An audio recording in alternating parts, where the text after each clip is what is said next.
यह देखकर सभी लोग प्रेम पूर्वक नाथ के चरणों में गिर पड़े। यद्यपि उनकी भक्ति श्मशान में उत्पन्न क्षणिक वैराग्य के समान थी। जब जालंधर नाथ जाने के लिए तैयार हुए तो राजा तिलक चंद उनके चरणों में गिर पड़े और प्रार्थना की, महाराज, मैं एक पतित आत्मा हूँ। राजकीय वैभव के मद में मैंने गोपी चंद को प्रताड़ित किया। कृपया मेरे अपराध के लिए मुझे क्षमा करें। इस बालक के अपराधों को अपने हृदय में स्थान दें। यह कहकर उन्होंने अपना सिर गुरु के चरणों पर रख दिया और उनसे रात में रुकने की विनती की। जालंधर नाथ ने एक रात रुकने का निर्णय लिया। जालंधर नाथ ने चंपावती से भोजन तैयार करवाया। उन्होंने उसे और उसके पति को अपने साथ भोजन करने के लिए बैठाया। उन्होंने उसे नाथ पंथ में दीक्षा दिया और उसे अपना उच्छिष्ट ग्रास अर्थात पवित्र भोजन का अंश देकर अमर कर दिया। भोजन के बाद जालंधर नाथ ने राजा से कहा, गोपी चंद तपस्या करने के लिए अपना राज्य छोड़ रहा है। उसका पुत्र मुक्त चंद अभी बालक है, इसलिए कृपया उसके राज्य की देखरेख करें। आपकी शक्ति संसार को ज्ञात है, इसलिए कोई शत्रु सिर उठाने का साहस नहीं करेगा।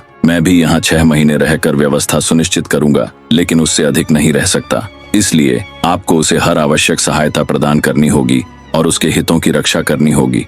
राजा ने इस आज्ञा को पूरे मन से स्वीकार किया। रात में रुकने के बाद गुरु और शिष्य दोनों अगले दिन विदा हो गए। गोपीचंद अपनी तीर्थ यात्रा के लिए निकल पड़े, जबकि जालंधर नाथ खेलपट्टन नगर चले गए। राजा गोपीचंद बद्रिकाश्रम जाकर अपनी तपस्या करने लगे। जालंधर नाथ खेलपट्टन में 6 महीने रहे, मुक्तचंद को अनुग्रह दिया और फिर कानिफनाथ के साथ 12 वर्षों तक भ्रमण करने के बाद अंततः बद्रिकाश्रम में गोपीचंद से मिलने गए। उनकी तपस्या की सफल समाप्ति के लिए उन्होंने सभी देवताओं का आह्वान किया। उनसे गोपीचंद को सभी दिव्य विद्याएं सिखवाईं और फिर उनसे गोपीचंद को वरदान दिलवाए। जब कानिफनाथ और गोरक्षनाथ की भेंट हुई थी तो उन्होंने गोरखनाथ को उनके गुरु के बारे में बताया। गोरक्षनाथ स्त्री राज्य की ओर प्रस्थान कर गए और उसकी सीमा पर पहुंच गए। वहां पहुंचकर उनके मन में अनेक विचार उठे। उन्होंने सोचा, जहां मेरे गुरुदेव होंगे वहां वैभव की कोई कमी नहीं होगी, परंतु वे स्त्री सुख में डूबे हैं तो न जाने मुझे पहचानेंगे या नहीं। इसी प्रकार की कई शंकाएं उनके मन में उठीं। तभी कलिंगा नाम की एक वैश्या अपने परिवार सहित स्त्री राज्य जा रही थी।